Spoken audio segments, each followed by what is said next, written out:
జిల్లాల కోసం ఉద్యమాలు జరుగుతున్న ప్రాంతాలను సీఎం కేసీఆర్ గుర్తించడాన్ని స్వాగతిస్తున్నామన్నారు మాజీ మంత్రి డీకే అరుణ. గద్వాల జిల్లా కోసం రాజీనామా చేసొచ్చిన డీకే అరుణకు కాంగ్రెస్ కార్యకర్తలు స్వాగతం పలికారు. పాత బస్టాండ్ సెంటర్లో జరిగిన బహిరంగ సభలో ఆమె మాట్లాడారు. ప్రజల ఆకాంక్ష మేరకే రాజీనామా చేశానన్నారు. తుది నోటిఫికేషన్లో గద్వాల జిల్లా పేరు ప్రకటించేదాకా ఉద్యమాలు కొనసాగిస్తామన్నారు డీకే అరుణ.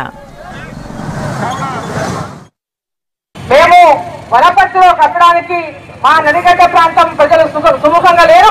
మా గద్వాలను ప్రత్యేకంగా జిల్లా చేయాలి. నడిగడ్డ యొక్క సంస్కృతి సాంప్రదాయాలు వేరు. ఈ నడిగడ్డ తీవ్రంగా అనేక రకాలుగా ఈ పాటికి అన్యాయం అయిపోయింది.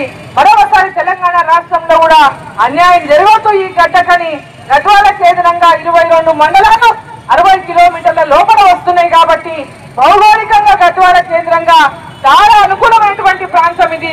అందరికీ కూడా సెంటర్ గా ఉంది. అన్ని వనరులు, వసతులు, సౌకర్యాలు, అన్ని రవాణా సౌకర్యాలు, వ్యాపార సంబంధాలు, మార్కెట్ యార్డ్ కానీ, పత్తి సీడ్ హబ్ కానీ, ఇదే విధంగా పల్లి అంటే బుట్టలు కానీ, ఏ విధంగా చూసుకున్నా ఈ ప్రాంతం అంతా కూడా ఈరోజు మహబూబ్నగర్ జిల్లాలోనే పెద్ద జనాభా ఉన్నటువంటి పట్టణం మహబూబ్నగర్.